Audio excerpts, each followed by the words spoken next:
CBN Campo Grande. Oferecimento Unimed Campo Grande. Cuidar de você. Esse é o plano. E Centro Universitário Unigran Capital. Somos os melhores. Somos Unigran.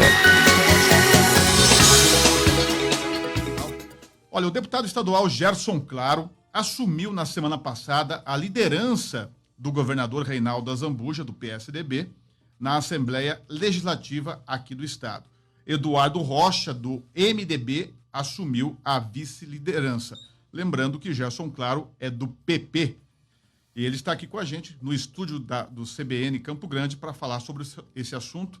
Muito bom dia, deputado. Obrigado pela presença aqui. Bom dia, Ginês. Bom dia a toda a equipe. Um bom dia especial a todos os ouvintes da CBN. Parabéns pelo programa, por fazer a notícia chegar até o nosso cidadão sul-mato-grossense. Agradecemos muito a presença do senhor aqui. Vamos para a primeira pergunta, então. Quais os desafios, deputado, da liderança do governo, né, na Assembleia para este ano 2020?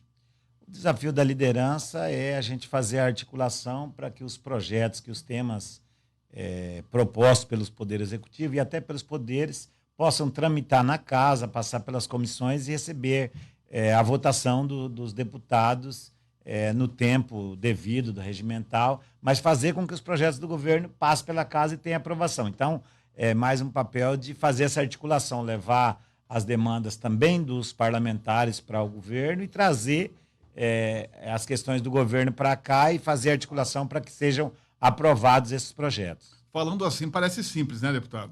Parece muito simples, mas a missão ela é árdua, é uma missão que a gente, quando recebeu ela, procuramos conversar, especialmente com os deputados mais experientes, obter apoio, mas recebo como uma missão, com responsabilidade, para que a gente possa tentar cumprir ela, assim como tem sido feito. Nós tivemos um ano de 2019 com bastantes temas palpitantes, inclusive algumas coisas até muito impopulares, mas que necessários para o estado de Mato Grosso do Sul, que a Assembleia enfrentou junto com o governo. Então, a gente vai procurar cumprir esse papel agora na Assembleia Legislativa. Justamente sobre isso, deputado.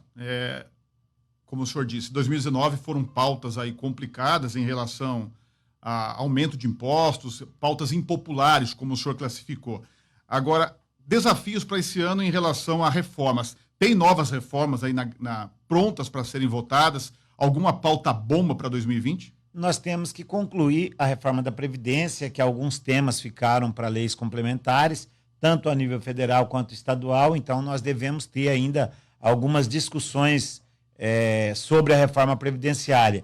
E o tema que está palpitando agora é a questão, né, do Congresso Nacional. Há um reflexo dos temas nacionais ecoam na Assembleia Legislativa.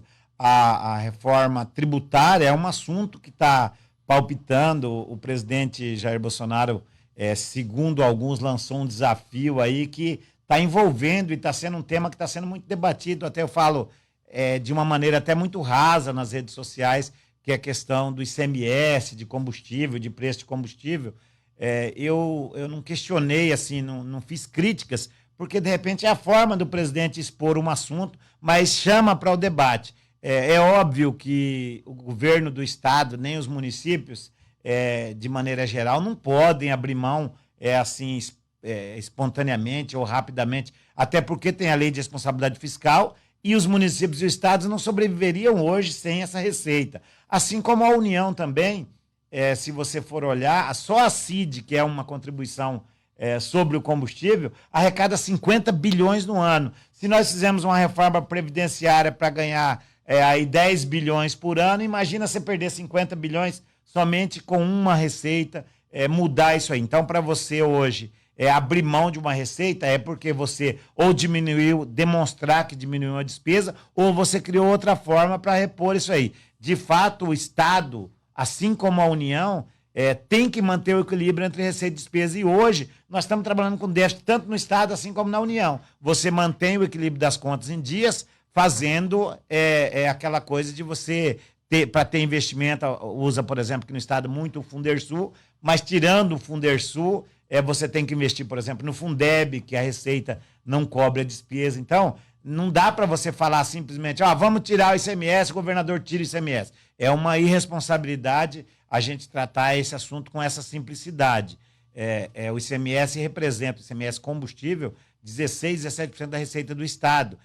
Cerca de 125, 130 milhões por mês. E nos municípios, mais 30, 35 milhões para os municípios, que é ICMS também. Então, é simplesmente falar, vamos tirar o ICMS. É impossível fazer, a gente tem que enfrentar esses temas com responsabilidade e tratar dele de uma forma geral, com aquela proposta, inclusive feita pelo presidente, de um novo pacto federativo. De fato, 70% da arrecadação, 68% a 70% da arrecadação de impostos fica com a União. Os estados e municípios ficam com cerca de 30%. Então, nós precisamos repactuar isso para que os municípios e os estados sobrevivam, possam cobrir suas folhas e prestar um serviço para a população. Deputado, nós estamos em um ano eleitoral e eu gostaria de saber se tem alguma mudança no trabalho do Legislativo neste ano de 2020. Na realidade, depende da forma como cada parlamentar toca isso, né? Quais são as mudanças? Vai ter uma maior intensidade nas eleições municipais da visita do parlamentar nas suas bases e até para suas candidaturas, as candidaturas do seu partido. Mas as pautas que chegarem na Assembleia, eu acho que é possível a gente fazer a conciliação. Você tem aí a sexta, sábado, domingo, segunda-feira para fazer essas visitas, para fazer cuidar das demandas políticas do interior. E aí, como aqui é a capital, muita gente pode vir aqui na terça, quarta e quinta, tanto as reuniões, as comissões, quanto os projetos, eu acho que não prejudica. Dá para fazer a conciliação, se a gente trabalhar um pouco mais. Esse final de semana mesmo eu já estive em Ponta Porã, ontem tivemos agenda política e uma agenda lá em Ponta Porã, então a gente faz isso no sábado, no domingo, segunda, sexta, a gente tem que criar uma forma na agenda para poder atender a política também. Mas insistindo um pouquinho nesse sentido que a Ingrid colocou, é claro que tem agenda, tem o atendimento da base, mas tem toda uma articulação política, né, por trás, mesmo não sendo uma eleição nível de Estado, mas focando nos municípios, tem todo o interesse das legendas, das agremiações para poder fortalecer as suas bases, né? E como que é esse trabalho no sentido com toda a demanda que se tem aqui no Estado, e aí entram as figuras dos deputados? Na política existe a máxima que a política é a arte de dialogar. Na Assembleia Legislativa a gente tem forças políticas de vários partidos, né, de várias agremiações. Eu, por exemplo, faço parte do G11 lá, que tem gente de vários partidos, tem mais de 5 partidos que faz parte do bloco, e a gente procura conversar para poder respeitar o espaço de cada um, assim como eu sou do PP, vai ter município, que provavelmente o PP, sou líder do governo, vai ter município, provavelmente o PP local vai enfrentar o candidato do governador. Isso faz parte da política e a gente vai ter que conviver com isso lá na esfera local. Exatamente sobre isso, deputado, né? O governo hoje tem uma ampla maioria na Assembleia, tranquilo, vamos dizer assim. As eleições podem mudar um pouco essa configuração? Ela pode refletir na Assembleia, até porque tem alguns deputados que trabalham a possibilidade de candidatura. Então, pode ter um reflexo. Mas eu acredito que é possível compatibilizar, é possível a gente conversar, ter maturidade para fazer com que o interesse público, o interesse do Estado de Mato Grosso do Sul, seja colocado acima das pautas políticas partidárias. E como o senhor avalia a relação do governo estadual com a União? Eu acredito que nós começamos e tivemos um ano 2019 muito bom, né? Os deputados federais, a bancada federal, teve uma articulação, tanto senador como deputados, com bastante emendas para o Estado. Nós tivemos uma pauta da segurança pública bem tratada pelo secretário, com apoio da bancada federal. Nós tivemos algumas pautas que diz respeito direta à fiscal. Estamos discutindo, por exemplo, a questão do gás natural, estamos discutindo a questão da Lei Candira, inclusive tive a oportunidade de falar, beleza, vamos tirar o ICMS, mas vamos devolver a Lei Candira. A Lei Candira, para nós, já perdemos aí nas últimas décadas bilhões de reais com a Lei Candira, que um Estado exportador como o nosso perde. Então, eu acho que nós tivemos, com maturidade, temos a participação de 2 ministros no governo, isso influencia diretamente aqui, a ministra Tereza Cristina e ministro Mandetta, que conseguem nos ajudar lá fazendo essa articulação e tendo uma boa articulação da bancada federal também. Deputado, em relação ao governador Reinaldo Azambuja, no final do mandato dele, já existe aí uma articulação? Ele deve disputar mesmo o Senado? Já existe alguma coisa nesse sentido? Eu acho que é muito prematuro hoje a gente falar disso. Nós temos que passar pelas eleições municipais.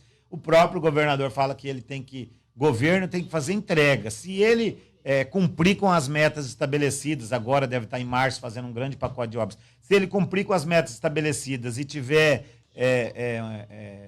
uma oportunidade, eu não tenho dúvida que ele deve continuar participando da política sul-mato-grossense e contribuindo aí com a política nacional.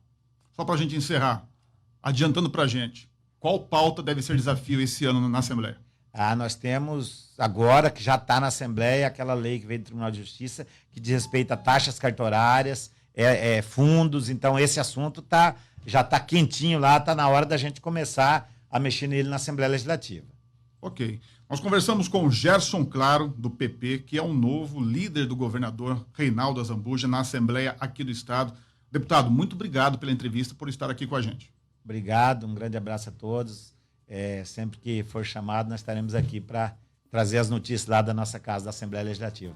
Parabéns a todos, um grande abraço. Muito obrigado. 9h30. Vamos ao repórter CBN.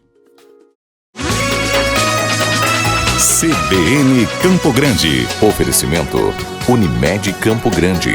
Cuidar de você. Esse é o plano. E Centro Universitário Unigran Capital. Somos os melhores. Somos Unigran.